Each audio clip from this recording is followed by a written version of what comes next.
할렐루야. 사랑하는 대강의 가족 여러분, 오늘 하루도 하나님의 말씀과 동행하는 삶이 되길 소망합니다. 오늘 함께 나눌 하나님의 말씀은 열왕기상 22장 16절에서 23절 말씀입니다. 이스라엘의 왕과 유다의 여호사밧 왕이 길르앗 라못으로 올라가니라. 이스라엘 왕이 여호사밧에게 이르되 나는 변장하고 전쟁터로 들어가려 하노니 당신은 왕복을 입으소서 하고 이스라엘의 왕이 변장하고 전쟁터로 들어가니라. 아람 왕이 그의 병거의 지휘관 32명에게 명령하여 이르기를 너희는 작은 자나 큰 자와 더불어 싸우지 말고 오직 이스라엘 왕과 싸우라 한지라. 병거의 지휘관들이 여호사밧을 보고 그들이 이르되 이가 틀림없이 이스라엘의 왕이라 하고 돌이켜 그와 싸우려 한즉 여호사밧이 소리를 지르는지라. 병거의 지휘관들이 그가 이스라엘의 왕이 아님을 보고 쫓기를 그치고 돌이켰더라. 한 사람이 무심코 활을 당겨 이스라엘 왕의 갑옷 솔기를 마친지라. 왕이 그 병거 모는 자에게 이르되 내가 부상하였으니 내 손을 돌려 내가 전쟁터에서 나가게 하라 하였으나 이날에 전쟁이 맹렬하였으므로 왕이 병거 가운데에 붙들려 서서 아람 사람을 막다가 저녁에 이르러 죽었는데 상처의 피가 흘러 병거 바닥에 고였더라. 아멘. 가장 불행한 사람은 죄를 짓는 사람이 아니라 죄를 짓고서도 뉘우칠 줄 모르는 사람입니다. 성경은 아무리 크고 무서운 죄일지라도 회개하는 자는 용서함을 받았다고 증거하고 있는 반면에 끝까지 뉘우침이 없는 사람에게는 오직 심판만이 남아있음을 알려주고 있습니다. 오늘 본문에는 미가야 선지자의 예언대로 아합이 전쟁터에 올라갔다가 전사하는 내용을 기록하고 있습니다. 그런데 하나님께서는 분명히 엘리야 선지자를 통하여 아합이 회개할 수 있는 기회를 넉넉히 주셨습니다. 21장을 보면 나봇을 죽인 죄로 인해 하나님의 무시무시한 재앙을 받게 됩니다. 이때 아합은 옷을 찢으며 회개하였으나 마음을 찢는 회개를 하지는 못했습니다. 하지만 하나님은 그에게 기회를 주셨습니다. 재앙을 너의 시대에 베풀지 않고 내 아들의 시대로 유보하겠다는 것이었습니다.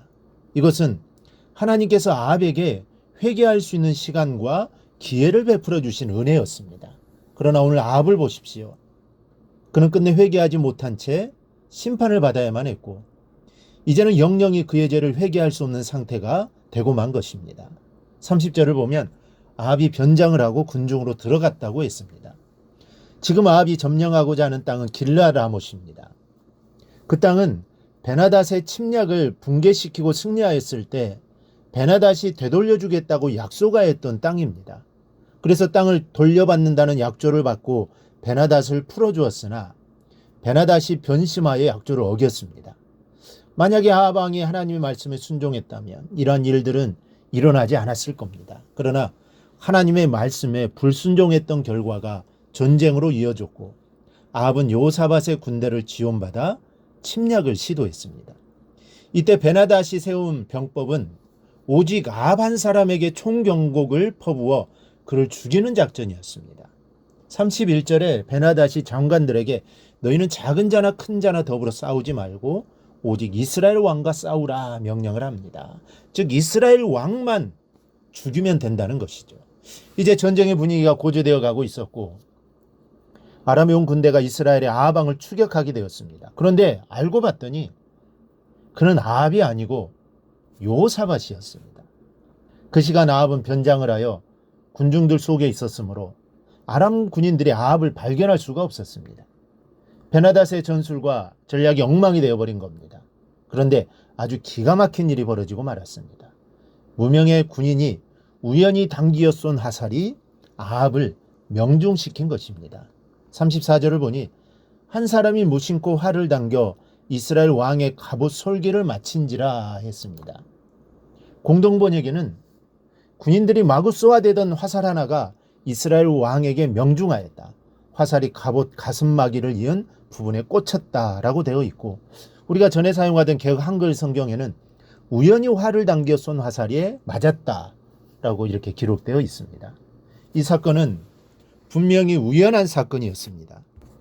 재수가 없다 보니 무명의 병사가 쏜 화살이 어쩌다가 아합의 가슴팍을 맞힌 것입니다. 하지만 이 사건은 결코 우연히 일어난 사건이 아니었습니다.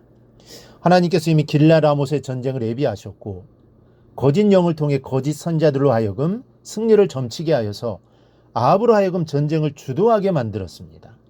이미 앞에서 미가야 선자를 통해 당신이 죽을 것을 예언하였던 겁니다. 사랑하는 여러분, 아합은 재수 없이 우연히 화살에 맞아 죽었습니다. 하지만 본문은 우연한 사건이 우연이 아니라 하나님의 필연적 사건이었다고 말씀합니다. 우연 속에는, 우리가 생각하는 우연 속에는 하나님의 깊은 섭리가 들어 있습니다. 지금까지 인류 역사가 우연한 사건처럼 진행되어 왔고 앞으로도 계속하여 우연한 사건처럼 진행될 겁니다. 그러나 그 우연 속에는 하나님의 섭리가 역사되고 있음을 잊지 마시기 바랍니다. 37절을 보면 왕이 죽어 병거에 묻어 있는 피를 사마리아 못에서 씻을 때 개들이 그 피를 핥았다라고 했습니다. 이것은 그가 나봇을 죽이고 포도원을 빼앗았을 때 엘리야가 나타나 예언한 말씀 그대로 진행된 것이었습니다. 하나님은 우연히 쏜 화살로 아합을 심판하셨고 엘리야가 예언한 대로 개들이 그의 피를 핥는 심판을 이루셨습니다. 하나님은 우연히 쏜 화살로 심판도 하시고 축복도 주시는 분이십니다.